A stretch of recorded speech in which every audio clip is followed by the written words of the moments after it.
que los niños están en constante cambio, tanto el crecimiento y el desarrollo, entonces necesitan todos los nutrientes necesarios para que sea óptimo este proceso de crecimiento y de desarrollo.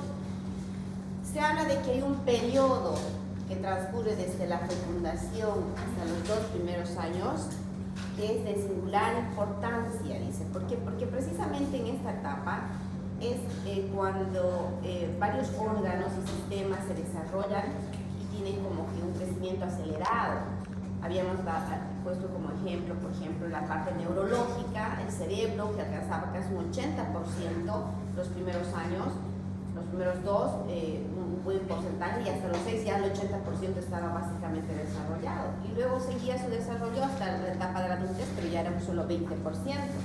Entonces, todo lo que podía repercutir en esta etapa, pues cualquier factor que repercuta en esta etapa en cuanto al crecimiento y desarrollo, pues va a tener sus consecuencias.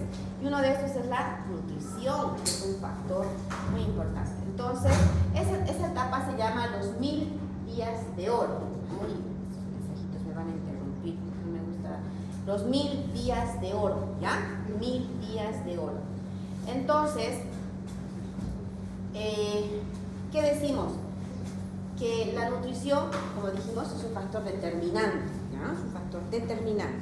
Ahora, hay ciertas características que de alguna forma van a hacer que un alimento se cumpla con las características que la OMS indica que debe cumplir, ¿ok? Entonces,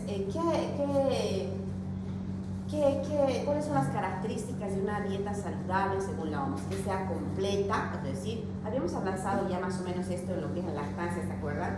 Que tenga todos los nutrientes necesarios, tanto macro y micronutrientes. Equilibrada, suficientes o en todo caso para consumir todo lo que requiere el bebé en cuanto a la cantidad, a la calidad, tiene que ser bien equilibrada. Suficiente para cubrir las necesidades del cuerpo humano, ¿no? Se supone. Y variada, acá también en cuanto a todo lo que nos pueda otorgar la naturaleza de acuerdo tal vez al área geográfica, tenemos que tratar de dar la consejería que la mamá pueda variar la alimentación, ¿no? Y no dar lo mismo todos los días, ¿no? Y adecuada para cada individuo, dependerá esto de la edad o bien si por ahí de trasfondo tiene alguna patología el niño, ¿cierto? Entonces, vamos a ir conociendo de a poco esto, cada uno de acuerdo a la edad también. Se habla de macronutrientes y micronutrientes. En cuanto a los micronutrientes, aquí se les dio una tabla que normalmente, como no es necesario tanto que se aprendan de memoria, pero sí que quiero que conozcan que estos son los micronutrientes que necesitan, tanto calcio, hierro, zinc, vitamina A, vitamina C, los niños y adolescentes. Y claro, va a haber variantes de acuerdo a cada etapa de la vida. Por ejemplo, hablando del hierro, el hierro, si nos damos cuenta que en la etapa de la adolescencia, la mujercita es que requiere más, probablemente porque está iniciando el periodo menstrual también, ¿cierto? Entonces va a haber variantes en este sentido, ¿ya?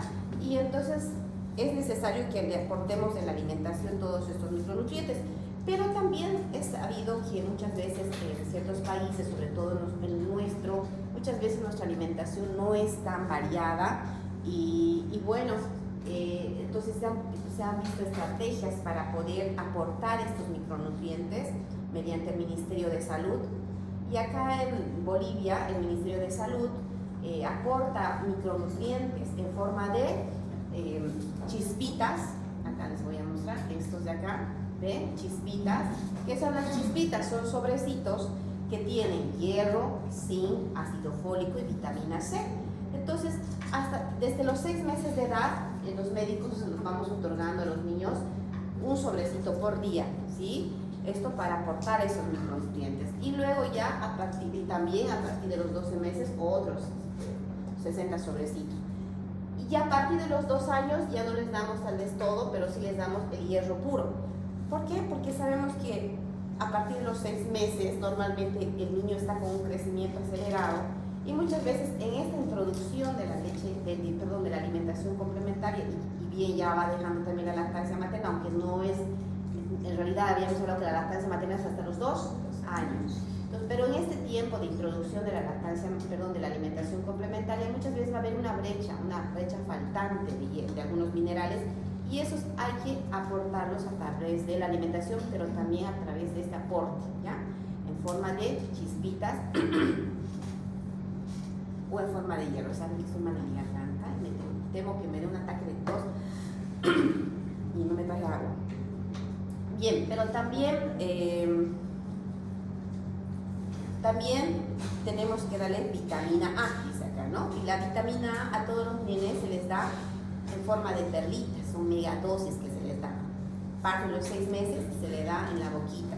100.000 unidades entre los 6 a 12 meses, y de los 12 meses al año 200.000, o sea, 2 perlitas de 100.000 o 200.000. Esa es parte. Con más razón a un niño que tiene desnutrición aguda, forma parte de las vitaminas que tenemos que dar en forma sistemática, ¿ya?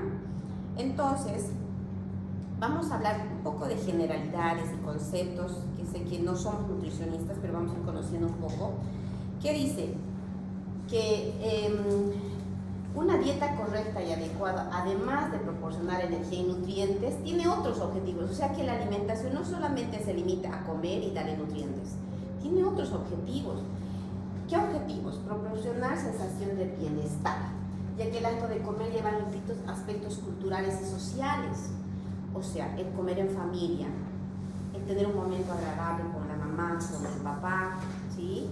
Que sea un momento en el cual que tal vez uno va compartiendo las experiencias del día a día. Tiene que ser parte de eso, el niño tiene que acostumbrarse a ese hábito, ¿sí? Y a veces no es así. Al niño le dan en cierto horario y los papás comen en otro horario. Y a veces esa es una causa de que el niño no quiera comer, ¿sí? Entonces tenemos que tratar de educarnos, aumentar la eficacia de nuestro organismo, aportando todo lo necesario para la formación. Bueno, eso forma parte de lo que es nuestra nutrición, ¿no?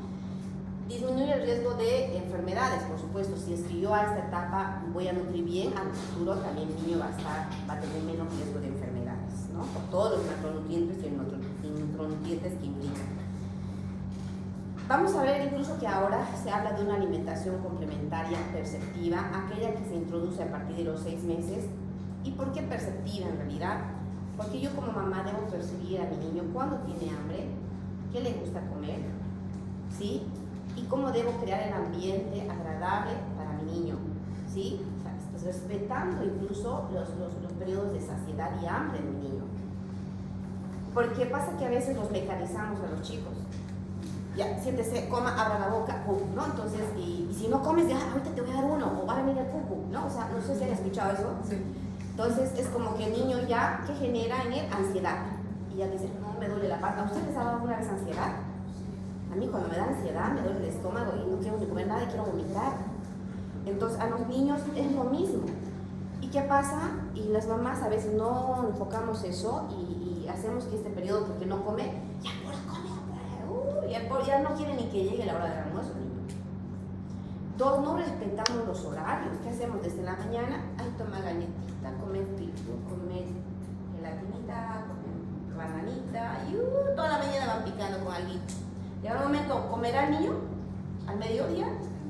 ¿Por qué? Pues se la va llenando de toda la mañana y va picando, y entonces al mediodía no come. No respetamos horarios. Y llegado el momento, llega el almuerzo, ¿qué le da la mamá? Le da una mezcolanza, como una polenta, ya en el occidente le dicen como una lagua, no sé qué llaman aquí, pues como una mezcla, ¿me entienden? De verduras, de verdes, de vegetales, está bien, o sea, no digo que no pongan vegetales, ¿no? Pero le ponen todo, y bueno, por ende esta mezcla ahí procesada, y le dan, casi todos los días va a comer como una sopa verde, ¿no? Porque lo mezclan todo las mamás. Entonces el niño querrá comer todos los días esta sopa verde mezclada. O sea, probablemente coma bien al principio, pero luego ya no. Porque todo va a ser una mezcolanza. ¿De qué? Mezcolanza de sabores, mezcolanza de colores, ¿sí?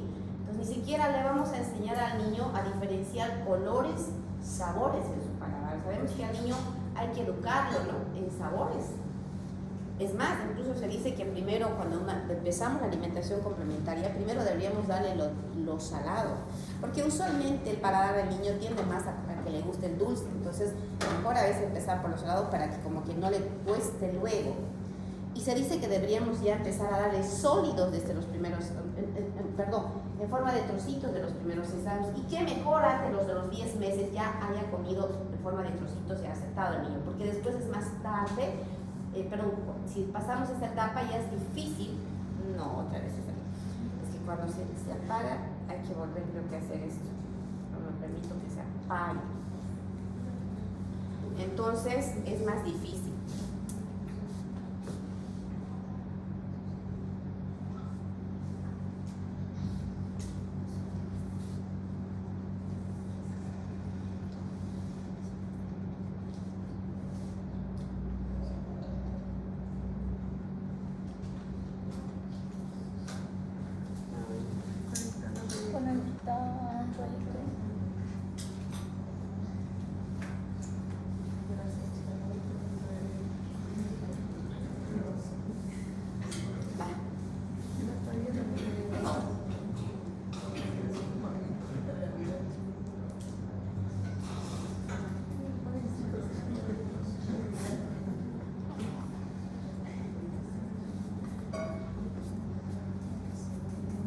Ya, perdón.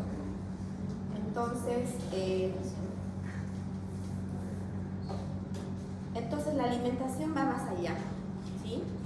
Y bueno, entonces hablando ya de los nutrientes, vamos a hablar que se dice que ¿cuáles son los macronutrientes? Hablando de nutrientes. Nutrientes en realidad es toda sustancia necesaria para un correcto funcionamiento del organismo y mantenimiento de la salud.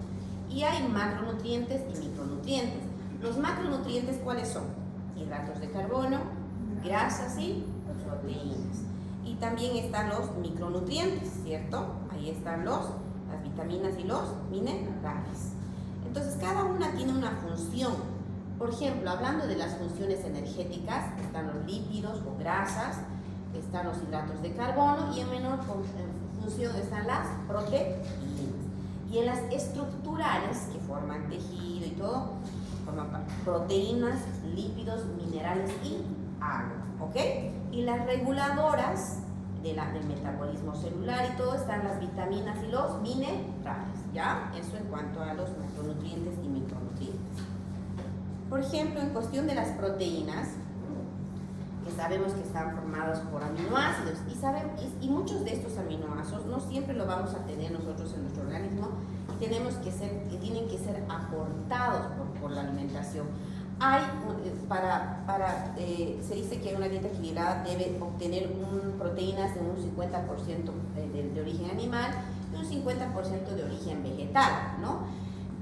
Conocemos que estos, aquí se los dejo, pero no va a ser necesario tanto que se aprendan de memoria, sí, pero que estos, por ejemplo, aminoácidos debemos obtenerlos de la alimentación. Pero no somos, como les decía hace rato, nutricionistas y no tanto les voy a exigir en estos componentes, pero sí capaz a grosso modo los conceptos de qué son macronutrientes, cuáles son micronutrientes, cuáles son sus funciones, lo tienen que saber, ¿ya? Hidratos de carbono. Los hidratos de carbono es importante para hacer una fuente de energía. Y de estos hay hidratos de carbono simples, hidratos de carbono complejos. Normalmente, ¿qué hay a ver en nuestro medio? ¿Qué comemos? ¿Qué le dan a los chicos? Incluso del colegio, ¿qué creen que les dan a los chicos? Pan, horneados, que decimos, galletas, papas fritas, chips, pipocas, taquitos, ¿me llaman esto? Nachitos. Todos estos que realmente no son nada saludables para los chicos. En otros países ya creo que limitan esta situación, ¿no? De edades, pero aquí en Bolivia seguimos con esto, ¿no? ¿Y qué dice? Que estos hidratos de carbono simples se digieren y absorben rápidamente y elevan la glucosa, ¿no? Entonces, ¿cuáles son? Todo lo que es bollerías, masitas, esas cositas que les estaba nombrando también los azúcares, las bebidas azucaradas, zumos y frutos secos, pero con azúcares sobre todo, ¿no? Con azúcares. Ahora, los hidratos de carbono complejo requieren más tiempo para ser digeridos, por lo que su absorción y paso a la sangre se produce de forma más lenta. En realidad, por esta situación deberían ser más acertados que los otros hidratos de carbono simple. Ahí están, por ejemplo, el arroz, las pastas, cereales, en menor proporción las verduras y hortalizas, pero al final son hidratos de carbono. ¿Y qué se recomienda? consumir hidratos de carbono complejos, sobre todo estos, y limitar esos hidratos de carbono simples, ¿ok? A eso se recomienda. ¿A cuánto? A menos del 10% deberíamos comer estos hidratos de carbono simples. Pero lo que más comemos, un montón de horneados, gaseosas, refrescos, ¿no? Es lo que más comemos. Entonces tenemos que tratar de orientar eso a los papás. La fibra alimentaria también es importante en la alimentación. ¿Por qué? Porque eso le va a ayudar al nene a tener una sensación de saciedad, disminuir la absorción de colesterol, ralentizar la absorción de glucosa, estimular, por supuesto, y regular la función intestinal y disminuir la absorción de sustancias tóxicas. Y ahí están en las verduras y en las frutas, ¿no? Las grasas, acá también es importante porque estos aportan energía, ¿no es cierto? Ahora, en cuestión de las grasas, vamos a saber que hay diferentes tipos de grasas. Uno que son los ácidos grasos saturados, otro los ácidos grasos monoinsaturados, los ácidos grasos trans. A ver, ¿cuál es la diferencia entre uno y otro? Los saturados, dice, se encuentran en las grasas de animales. También pueden encontrarse las grasas de coco y pan, usados frecuentemente en la bollería, las masas y todo eso. Elevan, ¿qué dice? Los niveles de LDL colesterol. El LDL es el malo. Ese es el que elevan esos ácidos grasos saturados. Su exceso se supone que va a ser nocivo para nuestro organismo. Los ácidos grasos monoinsaturados se encuentran en el aceite de oliva, ¿ya? Y elevan el LDL colesterol. El HDL colesterol. ¿Cuál es ese? El bueno. Entonces, estos ácidos grasos, y también hay incluso otros ácidos grasos poliinsaturados que se encuentran en pescados, aceites grasos procedentes de animales marinos y en aceites de semilla, ¿ya? Que también tienen más o menos el mismo efecto. Los ácidos grasos trans los encontramos en margarinas y grasas hidrogenadas. Se utilizan para la elaboración también de esto, de todo lo que son las masitas, papas fritas, reposterías, chips, papas fritas y todo eso. ¿Y qué hacen esto? Escuchen, elevan el LDL, colesterol, o sea, el malo, y de paso bajan el HDL, o sea, lo bajan al bueno. Entonces, peor todavía, ¿no? Entonces, de todos estos, los trans son los peores. Entonces, tenemos que tratar de evitarlos, ¿ya? Qué inquietas son. Bueno, las vitaminas, bueno, sabemos que son importantes para todo lo que es el metabolismo celular, habíamos hablado. Hay las hidrosolubles y las liposolubles, ¿no? Entonces, las hidrosolubles se encuentran sobre todo en los vegetales, a excepción de la vitamina B12, que solo se encuentra en los alimentos de origen animal, ¿no? ¿Qué más? Los alimentos grasos suelen ser una buena fuente de vitaminas liposolubles, ¿no? Los alimentos grasos. Es importante entonces ver el aporte de este tipo de alimentación para otorgar verduras, frutas y aún pescado para aportar también a los chicos. Hablando de los minerales, hablamos que también forman parte del metabolismo celular. Están los macrominerales y los microminerales, ¿ya? En los macros está el calcio, fósforo, magnesio, sodio, potasio, cloro y azufre, y los micro, hierro, zinc y yodo, ¿no? Y ahí están sus recomendaciones más o menos de manera general. Los macro a 100 miligramos por día, superiores a 100 miligramos, y los micros menores a 100 miligramos por día. Y bueno, estos tienen que ver mucho, como les decía, la regulación metabólica, balance hidroelectrolítico, función nerviosa, mantenimiento de la presión osmótica, sobre todo lo más importante, ¿sí? Entonces, estos se encuentran en las verduras, frutos secos, que son buenas fuentes de minerales. En realidad, llegaría a ser, digamos, lo más importante de lo que es la alimentación en general, ¿no? Hablando de lo que es general. Esperen un ratingo. Esta parte ya va a entrar en lo que será. No les voy a dar esto porque voy a darles otro tema más resumido la siguiente clase, hablando de lo que es la alimentación complementaria, que no lo traje ahora, no me abre las diapositivas. Pero algo relacionado a ya lo que estamos avanzando va a ser este tema que es importante. Entonces, después de este tema voy a complementarles algo más acerca de la nutrición, hablando ya específicamente de la alimentación complementaria perceptiva, ¿no? ¿Cuándo debo empezar? ¿Qué debo darle a los chicos? Si le doy en papillas, si le doy en, qué sé yo, trocitos, eso vamos a hablar después. Hablando pero ya de nutrición, vamos a ver que va a haber ciertas situaciones en las cuales por la falta de aporte probablemente y otras situaciones que el niño no va a poder consumir, no va a ser adecuada, y que va a llegar a producir una desnutrición. Desnutrición cuando está menos, pero si por ahí es al revés, sobrepeso y obesidad. Pero hablando de la desnutrición en sí, que es un cuadro que realmente es preocupante en ciertas áreas, sobre todo en el occidente, aquí no tanto, pero hay casos, también me ha tocado ver casos de nutrición. Es un cuadro que si es que no tratamos de manera oportuna puede repercutir a la vida, ¿sí?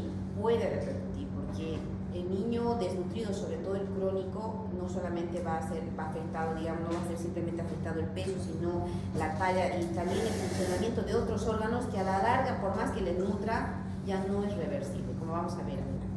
Entonces, la desnutrición resultará ser un cuadro patológico provocada, escuchen, por la falta de ingesta, o sea, porque el niño no comió, no le dieron de comer por alguna situación, ya sea económica, qué sé yo, dejares de los papás, vamos a saber qué es, ¿no? Tal vez porque no tenían dinero, o también por la mala absorción de los alimentos. ¿Qué tal si por ahí comió, pero aquí pasa algo, que provoca un síndrome de mala absorción o algo que no está haciendo que se absorba bien, ¿sí? Entonces es diferente la causa. O bien por estados patológicos que produzcan un exceso metabólico. Puede ser que el niño coma bien, acá no tenga ningún problema su absorción, pero tiene mayor gasto cardíaco. Por ejemplo, enfermedades, ¿cierto? Procesos infecciosos, o por ahí de paso tiene un problema de una cardiopatía, ¿cierto? Que va a hacer que este niño tenga mayor consumo energético, o sea, la demanda va a ser mayor y lo que recibe, por más que reciba, digamos, lo adecuado, no va a ser suficiente porque tiene mayor demanda, a eso se refiere. Entonces, tanto en la ingesta o la mala absorción o el mayor consumo son las causas de desnutrición, ¿ok? ¿Y cuáles son las causas de desnutrición? Se dice que, bueno, hablando ya primero de la parte estadística, de que 200 millones de niños sufren de desnutrición en todo el mundo, sobre todo de desnutrición crónica, y 13% de las desnutriciones son de tipo aguda. ¿Qué significa aguda, jóvenes? Que tiene una instauración más rápida. Crónica, precisamente la instauración es más lenta, de mucho tiempo. Y 16% de los niños menores de 5 años tienen algún grado de desnutrición. No será grave o severa, pero tienen cierto grado de desnutrición. ¿Se acuerdan que en las prácticas de antropometría habíamos avanzado grados de desnutrición? Los que han pasado conmigo seguramente verán que hemos hablado de desnutrición aguda, donde el peso se alteraba en relación a la talla. Hablábamos de desnutrición crónica cuando la talla se alteraba en relación a la edad, ¿cierto? Y otra cosa era la desnutrición global cuando tomábamos en cuenta en general el peso en relación a la edad. Pero en realidad vamos a ver que ambas situaciones, para que se alteren tanto el peso y la talla, seguramente ha habido situaciones que han producido eso, ya sea de forma aguda rápida o de forma alargada, crónica, ¿no? O de mucho tiempo, y entonces han llegado a afectar hasta no solamente el peso, sino la talla. Entonces, y de estas desnutriciones había grados, ¿se acuerdan? Moderada y severa. Incluso antes había la leve. Ahora nos vamos a enfocar de la desnutrición severa. A otros le llaman grave, pero es la desnutrición severa, ¿ok? De eso nos vamos a enfocar ahora. ¿Qué causas podían producir entonces la desnutrición? Habíamos visto ingesta insuficiente, falta de atención sanitaria. ¿Es una causa? Sí. ¿Qué tal si la mamá no tiene ni baño, no tiene ni agua? ¿Cómo va a lavar? Entonces el niño, ¿qué va a hacer? Se va a infectar cada vez de todo, va a tener diarrea, va a tener vómitos, parásitos, todo eso va a hacer que el niño no tenga una buena alimentación. Desigualdad, pobreza, lógico, va ligado, ¿no? Falta de atención sanitaria, bajo peso al nacer, hasta la desnutrición materna pueden ser causa de desnutrición, ¿ok? Entonces, cuando un niño entra a un déficit, ya sea en el aporte, ya sea en su absorción, ya sea en lo que es el gasto calórico, Cuando hay un déficit tanto calórico y proteico, que es normalmente lo que pasa, esto de ambos, a veces prima más la parte calórica y menos la proteica, o es al revés, a veces prima más el déficit proteico y a veces más, perdón, en relación al déficit calórico, más es el proteico, entonces puede haber esas variantes. Pero en cualquiera de las situaciones, ¿qué va a pasar? En una primera etapa inicial, al haber esta insuficiente ingesta de nutrientes por cualquiera de las causas, ¿qué va a pasar? El organismo va a activar ciertos mecanismos compensatorios. ¿Qué va a hacer? Va a disminuir su actividad, incluso va a haber un menor gasto cardíaco. Son niños que todo su organismo entra como un hipofuncionamiento. O sea, como hay menos calorías, entonces el niño, el organismo hace como que todo entre se haga más lento. Su función cardíaca, su función digestiva, su corazoncito late menos. Como va a haber aquí incluso su intestino va a haber una atrofia de las velocidades, se hace más lento el intestino, tienden a hacer diarreas por problemas de disminución de sus velocidades. Entonces, incluso a nivel cerebral, sus funciones cognitivas disminuyen, son niños más lentos en sus actividades. Su sistema inmunológico igual entra en un hipofuncionamiento, tienden por eso a hacer más infecciones, ¿sí? Todo entra en un hipofuncionamiento. ¿Para qué? Para consumir menos calorías y pueda el niño de alguna forma sobrevivir, digamos, a este déficit, ¿ok? Pero ya luego, cuando ya no hay, digamos, aún ya ha hecho que todo su organismo esté más lento y ya nada, no hay buen aporte calórico proteico, ¿qué va a hacer? En última instancia, lo que va a hacer el niño es producir una movilización de sus grasas de reserva. Tenemos otras grasas de reserva, ¿no? Para poder de ahí generar sus calorías, su energía. Pero cuando ya no hay las grasas, el catabolismo proteico. ¿De dónde? De los músculos. Entonces, ¿qué va a pasar con el niño? Se va como que autoconsumir, ¿sí? Se va a autoconsumir porque como ya no entra, o ya sea por aquí no se absorbe o hay mucho gasto, se enlentece todos los órganos, pero nada, no se compensa con todo eso, entonces se autoconsume el niño, ¿sí? Ahora, como decimos, el autoconsumo de estos niños dependerá si se hace de forma aguda o si se hace de forma crónica, tiene diferente tipo de presentación. Pero en general, lo que va a pasar en el organismo es que, hablando ya de fisiopatológicamente, va a haber varias situaciones, como por ejemplo, que baja su glucosa, disminuye la actividad de la insulina, aumenta el glucagón, disminuye incluso la producción de la hormona del crecimiento, existe una glucogenólisis. Este niño normalmente lo que va a hacer es, por todas estas situaciones que hay en su organismo, va a estar sometido a fenómenos de estrés, donde va a haber mayor producción de adrenalina y cortisol. Esto va a generar incluso mayor actividad de lo que es la lipólisis, menor perfusión, aumento del sistema renina, angiotensina, aldosterona y retención de agua y electrolitos. O sea, es decir, con todo esto, ¿qué va a pasar? Va a haber como en su organismo una revolución, va a haber cambios en su organismo por todos estos fenómenos que va a haber de déficit, incluso hasta haber incluso retención de agua y electrolitos. Van a ver que después cómo se va a manifestar este tipo de fisiopatología. Pero la desnutrición en sí, vamos a ver que se la puede clasificar, y es importante conocer estas clasificaciones para más o menos yo guiarme dónde debo actuar. Por ejemplo, hay una clasificación según el punto de vista etiológico que se clasifica en primaria y secundaria. Primaria es cuando hay una inadecuada ingesta de cantidad y calidad de alimentos. O sea, que al niño le doy poquito y le doy mal, a eso se refiere, ¿sí? Poquito y le doy mal.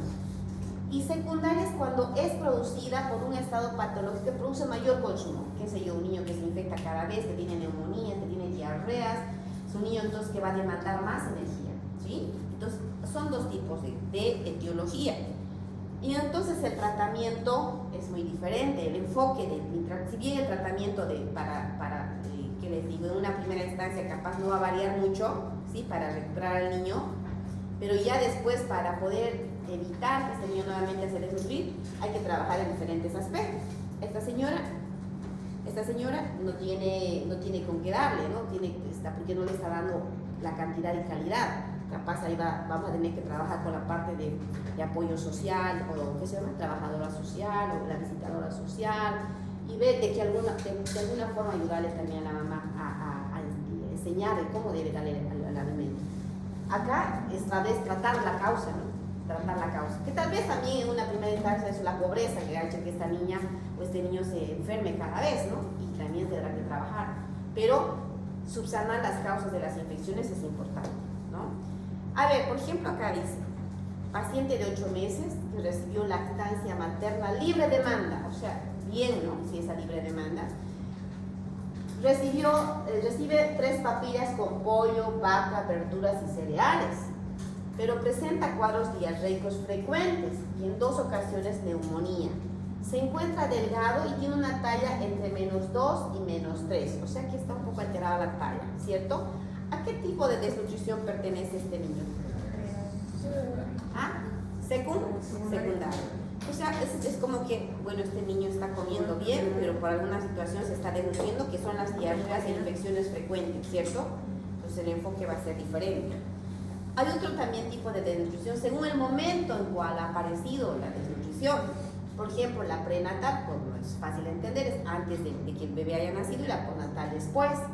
Por ejemplo, esta es una mamá, que es un caso de una mamá que acudió con trabajo de parto de 42 años, multípara, antecedentes de hipertensión en el embarazo, parto por cesárea, con llanto tardío, el niño no tuvo un buen habla, requirió al niño reanimación. El bebé de 39 semanas, ¿está correcto 39? Sí, está dentro de lo normal, ¿sí? Pero el peso del niño, ¿cuánto está? 2,300. ¿Cuánto? ¿Y lo normal cuánto es? Habíamos avanzado en la anterior clase. Entre 2,500 a 4, ¿ya? Término medio, o sea, no es término medio, pero como en general habíamos dicho 3,500, pero en realidad es 2,500 a 4. Este está a 2,300. Y el tamaño está en 47. ¿Cuánto habíamos dicho que lo normal? 50 más menos 2. Ese es el tamaño de lo normal de un niño. ¿Y cuánto medía su cabecita? 32. ¿Cuánto es lo normal? 35 más menos 2. Eso ya les di la anterior vez, ¿eh? Tienen que repasar.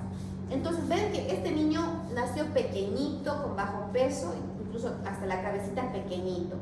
¿Qué me da a pensar este niño que ha nacido a término? Bien me podía confundir con un prematuro. Si nació tan pequeñito, uno puede decir, ay, este es prematuro, ¿no? Pero en realidad no.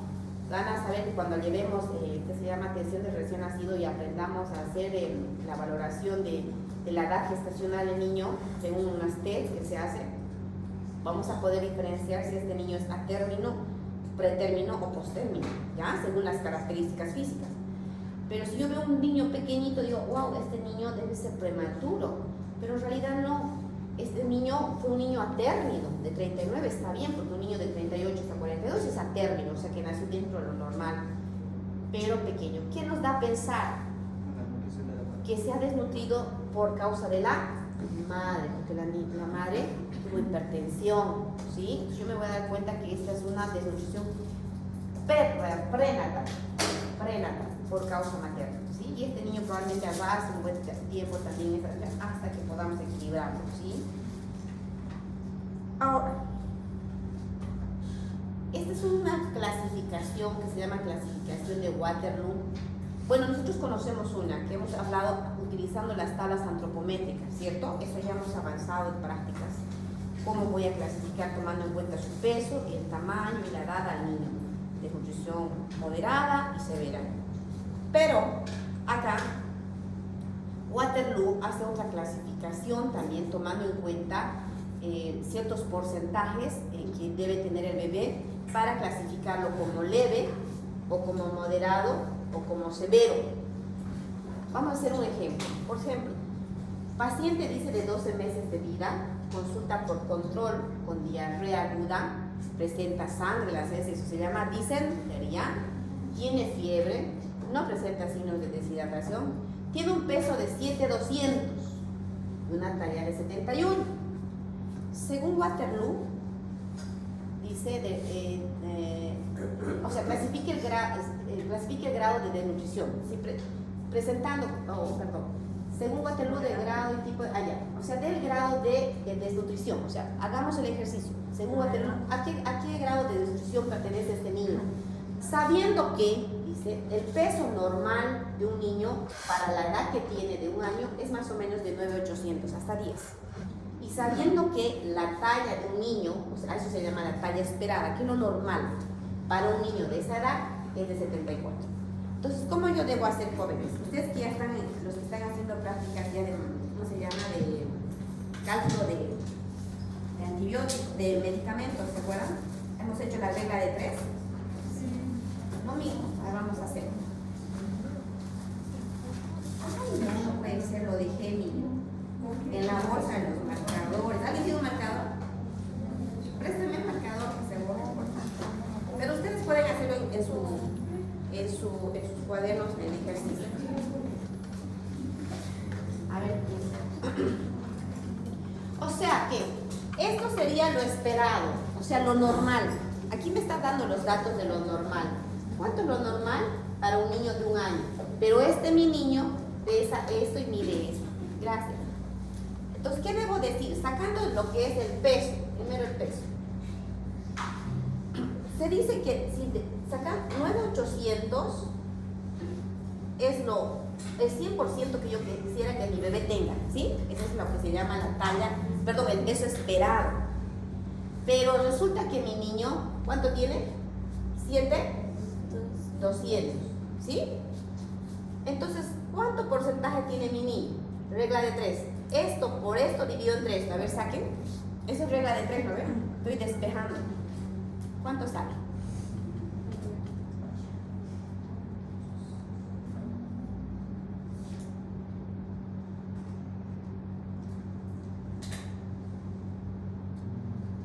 ¿Aquí? Esto, 7,200 por 100 dividido entre 9,800. 73. ¿Cuánto? 73.47. Entonces el 7 le redondea hasta el 5. ¿No ve? Y bueno, el 5 queda como 73. Quedaría como 73. ¿Qué grado de desnutrición? Y Waterloo lo clasifica aguda tomando en cuenta el peso y crónica tomando en cuenta la talla. ¿Ya? Por si acaso. Y si estoy tomando el peso, mi paciente tiene 73%. ¿A dónde pertenece? Aquí. Entonces, este caso, mi paciente tiene una desnutrición de tipo moderado. Así lo clasifica Waterloo. Y ahora voy a ver cómo está la talla. ¿Ya? Voy a ver cómo está la talla. La talla me dice que él debería medir, ¿cuánto? 74. Que sería el 100%, pero mi paciente mide 72. ¿Cuánto sería? Ahí, a ver, 72 por 100 dividido entre 74. Lo que estoy despejando es el porcentaje. 97%. Entonces, ¿está afectada la talla de mi paciente? No, porque está más de 94. ¿Sí? No está afectada. Entonces, la talla está normal o no tiene talla baja. ¿Cierto? ¿Se acuerdan? No tiene. Entonces, ¿qué tipo de desnutrición tiene mi paciente? Aguda, moderada. Aguda, moderada. Es otra forma de clasificar al desnutrido tomando en cuenta el peso que tiene en el momento y comparando con el peso o talla, si quiero sacar lo normal, ¿sí? ¿Se entendió? ¿Se entendió, no? Ahora, la desnutrición también la vamos a clasificar según la clínica. La clínica es cómo veo qué signos y síntomas tiene mi paciente. Yo lo veo en la consulta, acá está, y tengo que saber qué tipo de desnutrición es. Y se lo clasifica en 3 tipos. Estamos hablando, jóvenes, de la desnutrición severa, ¿sí? La severa. Esta clasificación de acá es parte de la desnutrición severa. La moderada, en realidad, es un grado de desnutrición que se sale cuando está por debajo de -2. Va a tener también algunos rasgos clínicos, seguro que va a tener cierta hipotrofia muscular, disminución del paniclo adiposo, cierto que va a tener menos peso, ¿cierto? Sí, pero no va a ser tan marcada la clínica. Pero la desnutrición severa, cuando ya está -3 o bien cuando tengo yo rasgos clínicos, porque habíamos dicho también, escúchenme, que si bien la antropometría, lo que hemos avanzado en clases, ayudaba para sacar la desnutrición, no es determinante. ¿Alguien escuchó lo que dije eso en prácticas? ¿Escucharon? Porque muchas veces el peso talla, si yo tomo en cuenta el peso talla sacando la antropometría, aún en un niño desnutrido, más si es un niño hinchado, un niño edematizado, puede estar normal o quizás más. ¿Por qué creen? Porque va a retener líquidos. Y si ustedes toman en cuenta el peso simplemente según la clasificación que hemos aprendido en tablas, puede que ustedes hagan los gráficos y les salga sobrepeso, aún siendo desnutrido. ¿Por qué? ¿Por qué? Pues porque precisamente solo estoy evaluando el peso. Claro, por el edema que tienen, porque vamos a ver que los niños desnutridos, según clínica, pueden tener diferentes presentaciones. Una de estas es el marasmo, otra es el kwashiorkor y otra es el kwashiorkor marasmático, o sea, mixto. Entonces, para hacer un diagnóstico de un desnutrido severo, toma en cuenta tres aspectos. Uno, el antropométrico, sí, que me ayuda. El clínico, que es lo que vamos a conocer en este momento, y también el laboratorio, que vamos a ver después. El marasmático. Miren estos chicos. ¿Ven estos chicos cómo están? ¿Qué les llama la atención? Parece bastante globoso, disminución del panículo adiposo, esta fase es un tanto senil, que se llama la cara de viejito, ¿sí? Los ojitos parecerían sobresalientes, ¿no? Incluso pareciera más cabezón, ¿no? Pero o sea, hay tantas cosas que uno puede sacarse, ve la parrillita costal. Así yo, de estos tengo un montón en el consultorio, vienen pacientes, los crónicos, los agudos no tanto, pero estos vienen, tal vez no tan así severos, pero ya como que entre moderado y severo vienen, más moderados, pero he tenido también como estos pacientes, tuve como estos pacientes, perdón. En cambio, este por ejemplo estos son marasmáticos. Estos son marasmáticos. Vamos a ver más adelante las características. ¿Qué ha pasado? Ya. Entonces, con detalle de cada cuadro. Hay otro cuadro. Ese sería entonces el flaquito típico, ¿han visto? Este sería el flaquito y pequeñito, ¿sí? El marasmático. En cambio, el kwashiorkor, les voy a mostrar mejor la foto, es este, ven acá. ¿Cuál es la diferencia? Este está como hinchado, ¿ven? Mira las piernitas que pareciera incluso gordito. Si uno lo ve y no es de tal, parece gordito ese niño. Sin embargo, es un niño que está hinchado. Ustedes le apretarán acá y se hace el signo de la fobia, como los cardiópatas, ¿no? Se les hace el signo de la fobia. Este tiene ascitis, ¿saben qué es ascitis? Cuando acumulan líquido acá, ¿no? Se les hace así y aparece el signo de la oleada, se llama, ¿no? Pueden ser hasta derrames a nivel, ¿no? A nivel pleural. Entonces es un niño que está amenazado. Este también es, capaz no se observa mucho, parece también un flaquito, ven que está así como que flaquito, pero ven este tipo de lesiones pelagroides, probablemente tenga edema, no se ve muy bien acá, pero este tipo de lesiones ya es un mixto. Pero este sobre todo, chequé, este es un kwashiorkor. El otro flaquito era el marasmático. Este probablemente es un mixto. ¿Y cómo yo puedo decir? Porque está flaquito, pero probablemente ya tiene algunas lesiones de piel que son típicas del kwashiorkor y probablemente tiene un poco de edema. Entonces uno como que va haciendo según la clínica la descripción. Pero vamos a ver cuáles son sus características de cada uno. Acá tengo otras fotos. Este es el típico flaquito, ¿ven? Flaquito. Yo les digo que yo he visto todos los cuadros así en Cochabamba. Cuando trabajé en Cochabamba, en el hospital Albina Patiño, que es un hospital de desnutrición, y los refieren ahí de varios lugares, incluso de aquí los refieren, los niños que son, pero son así, tal cual. Pero son niños que ni los puedes tocar porque pareciera que se van a deshacer. Son terribles, pero da una pena, ¿no? Una pena que lleguen a ese extremo. Miren, este es el típico flaquito marasmático, ¿ya? Flaquito y pequeño. Este es el niño hinchado, ¿ven? Su carita, su edema de sus ojos, ¿ven? Así, kwashiorkor. Acuérdense de ese nombre, porque en el examen me va a decir Squash, ¿qué era, doctora? No, no se olvidan de ese nombre, pero parece medio raro, pero tienen que acordarse, ¿ya? Kwashiorkor. Y este es el mixto. ¿Por qué es el mixto? Porque aparte de ser flaquito tiene probablemente ascitis, ¿no? Porque está su abdomen bien distendido, ¿no? Y entonces tiene también acumulación de líquido por falta de hipoproteinemia, ¿sí? A este le faltan calorías sobre todo. A este le falta proteínas. Este le falta calorías y proteínas. No siempre la regla. Puede haber incluso en el marasmático también déficit de proteínas. Pero en general se dice que el marasmático es calórico. Este es proteico, calórico. Digo proteico y este es proteico calórico. ¿Sí? Más o menos para que entiendan en cuanto al déficit, ¿ya? Ahora, por ejemplo, este marasmático, que habíamos hablado del flaquito, es el desnutrido crónico.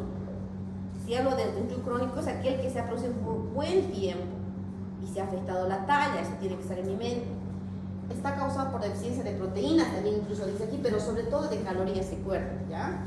A veces tienen fiebre y entre enfermedades agregadas, ¿cómo se dice? A veces tienen fiebre y otras enfermedades agregadas, generalmente se presentan en niños menores de 2 años. Se caracteriza por pérdida de peso, cara envejecida en la fase senil como de viejito, ¿ok? Así tienen. Cuerpo y brazos y piernas muy delgadas, son piel y hueso, como decimos, muy pequeños para la edad. La recuperación es muy lenta. Puedes tener aquí un niño que de 7 años que normalmente mide acá y estos miden así, ¿sí? ¿Por qué miden? ¿Por qué son niños muy pequeños? Porque, como les decía, como esta desnutrición se ha producido básicamente, puede que desde que nació este niño ha sido sometido a déficit tanto calórico y como proteico, sobre todo calórico. ¿Qué va a pasar? Que su organismo como que se va a ir compensando, entrando todo en hipofuncionamiento, y tanto así que hasta sus hormonas de crecimiento entran en lentitud para compensar este déficit y dejan de crecer. Dejan de crecer. Ese es el marasmático. Ahora, el Kwashiorkor, ¿dónde está este? El Kwashiorkor, en cambio, era el hinchadito, es el tipo de lechón agudo, el que crece en esta de forma un poco más rápida. Ese es el típico niño que, por ejemplo, qué sé yo, vino del campo con los papás, de aquí, qué sé yo, las mamás están en una situación insalubre, donde no tienen dónde comer, no tienen casa, dejan de comer, se enferman, diarrea, neumonía, y en lapso de pocos, 2 meses, 3 meses se desnutrió el niño, ¿sí? Entonces, ¿qué va a pasar a este niño? No hay ese fenómeno compensatorio que tiene el otro niño, que todo se lentece, hasta dejan de crecer, ¿no? En cambio, este se ha hecho más rápido, ¿sí? Se desnutrió más rápido. Entonces, no hay esos mecanismos tan evidentes como se hace con el marasmático, y entonces la clínica se hace como que más florida. Van a ver por qué. Este, por ejemplo, hace fenómenos de hipoalbuminemia, la albúmina baja. ¿Por qué? Déficit de proteínas y todo, entonces baja la albúmina. Por eso es que estos niños se hinchan también.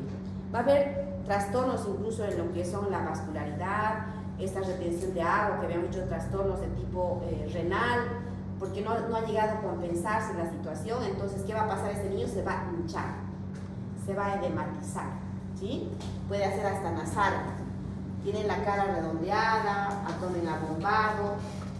También no crecen, pero sobre todo es el marasmático, pero a veces con el tiempo dejan de crecer. Hinchazón y edema de los pies. El pelo tiene la coloración rojiza o pajizo. ¿Han visto estos niños de los ayoreos? Bueno, algunos se pintan a propósito, ¿no? Pero hay los niños que de verdad se desnutren, tienen como parecieran chuchitos, ¿no? Signo de la bandera se llama ese niño, aunque muchos tenemos también esto. Pero estos niños de verdad se tienen por déficit de vitaminas y minerales, hace que sus pieles faneras, o sea, me refiero cabello, la piel, sufren cambios de coloración. Esa piel que vieron que parecía quemada del otro niño, eso se llama lesiones pelagroides, tipo pelaga, que se pelan la piel como quemaduras.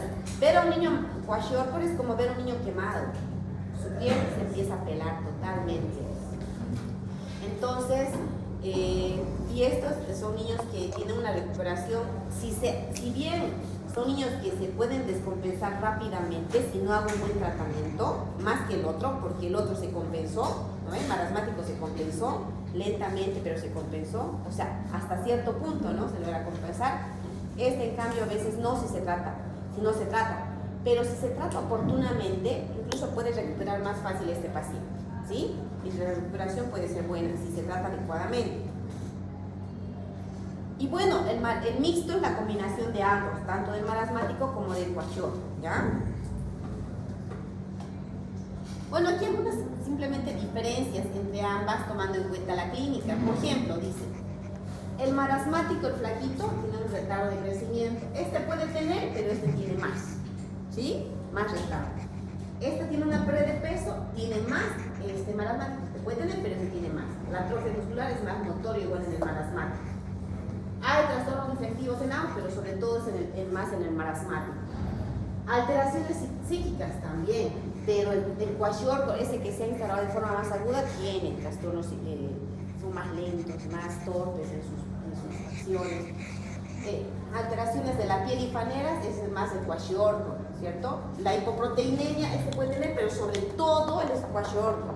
La hipoproteinemia es una característica, acuérdense, kwashiorkor, trastorno de la albúmina, de las proteínas y por tanto se hincha, ¿sí? Kwashiorkor. Entonces, por ende tiene edemas y también tiene esteatosis hepática. Entonces, son diferencias bien que hay que acordarnos para hacer una diferenciación de ambos. Bueno, esto es hablar de lo mismo. En sí, ¿qué va a pasar entonces en el organismo de estos pacientes? Como les decía, va a entrar en un hipofuncionamiento y a nivel de diferentes órganos o sistemas, en todo caso, va a haber diferentes cambios, muchos cambios. Por ejemplo, a nivel del sistema inmunológico, en todo caso cardiocirculatorio, va a haber una reducción del sistema linfático, acá en todo caso del sistema inmunológico, reducción de la formación de anticuerpos, menor grasa, entonces eso va a generar hipotermia en estos pacientes. Al haber una disminución de esto, estos pacientes, o sea, del sistema inmunológico, son pacientes que ustedes los van a considerar como pacientes potencialmente infectados. O sea, cuando tengan un paciente ahí en la consulta, lo tienen que tomar como infectado, hasta no demostrar lo contrario. Entonces, por eso todo paciente que ingresa, este tipo de pacientes, ¿qué se hace? Toda la batería de exámenes que vamos a ver que se hace con cultivos, de todo, hemocultivo, coprocultivo, urocultivo, hasta mielocultivo si tiene compromiso, o cultivo de cefalorraquídeos si tiene compromiso neurológico. ¿Y qué hago? Instauro tratamiento antibiótico. ¿Tiene fiebre? No tiene fiebre, pero igual le doy antibiótico. Tiene fiebre igual. ¿Por qué? Porque se los considera como infectados por todo esto. Por esto, son pacientes que tienen alteraciones de la piel y fanera, son pacientes que tienen disfunción, pues se tienen que tratar, ¿ya? Y normalmente vienen siempre infectados. Y a nivel, digamos, gastrointestinal va a haber menor producción de lipoproteínas, menor acidez gástrica, la velocidad intestinal está aplanada, entonces son niños que si ustedes le dan leche normal no lo van a tolerar. Se va a hinchar la barriga porque va a haber una atrofia de las velocidades, va a haber disminución de la lactasa, de la lactasa, entonces no desdobla la lactosa normal de la leche, se hincha, tienen que recibir fórmulas especiales. Y lo mismo a nivel del corazón, va a haber menos gasto cardíaco, menor fuerza contráctil, pueden hacer cuadros de insuficiencia cardíaca. A nivel de los ¿cómo se llama? De la sangre, disminución de la hemoglobina, disminución de los hematíes, menor demanda de los glóbulos rojos. Estos niños pueden tener hemoglobinas de 4, de 5, de 6. Y usted dirá, pero eso es viable, doctora, que está viviendo, o sea, está viviendo un niño con 4. Yo he tenido pacientes que han vivido con 4 de hemoglobina, desnutridos y que están así. O sea, me refiero, no están muertos, ¿no? En cambio, podríamos decir, por Dios. ¿Y saben qué? Y son niños que, según la literatura, si hay ciertos criterios clínicos, porque hablar de reducción es bastante, recién puedes dar sangre, digamos, si hay ciertas características. No es que, digamos, ya tienes 6, 7, ya le das sangre. A veces estos cambios bruscos de su o sea, de su, ¿cómo les digo? Cuando tú quieres instaurar un tratamiento rápido de algo, puede, en vez de estabilizarlo, lo puede desestabilizar. Lo mismo pasa, por ejemplo, en los electrolitos. Son pacientes que estos hacen hipocalemia, hiponatremia. Entonces uno diría, pero tiene 2 de hemoglobina, perdón, 2 de potasio, por Dios, ¿cómo no? Hay que ponerle potasio ya, diríamos, ¿no? Pero no, si tiene clínica y casi bien florida, sí, pero si no, tienes que darle de a poco. En cambio, una persona común, digamos como nosotros, que no tiene un plan, tienes 2, tienes que ya probablemente, con más razón, tienes que hacerlo de forma rápida, ¿no? Pero estos niños podrías desestabilizar si los haces de manera brusca, ¿sí? Eso hay que considerar. Bueno, ya es un trabajo, ya, ¿qué les digo? Cuando ya estos pacientes incluso son pacientes que están ya en terapia intensiva muchas veces, ¿no? Por la condición. ¿Qué más? Algo penoso de estos pacientes es que estos pacientes, con el pasar del tiempo, tal vez estas situaciones se pueden ir equilibrando de a poco, pero si estos pacientes han sufrido ya un daño a nivel cerebral, porque llegan a producir menor mielinización, menor producción nerviosa, va a producir a la larga una atrofia cerebral, y eso a veces ya no es reversible. Por más que a la larga tú le nutras bien, le alimentes bien, pues son niños que van a quedar con cierta atrofia cerebral y por supuesto un retraso como todo, ¿sí? Eso ya no es tan reversible. ¿Qué hora tiene, jóvenes? Ya, entonces aquí llegamos. Acuérdense, por favor, aquí las que están adelante me recuerdan dónde estamos acabando de... No se anotaron. No, es que no me dan todavía la lista. ¿Pueden anotarse? Aunque sean dos, para que sea rápido, pero pongan el grupo, por favor. Acá están, chicas. No, ya.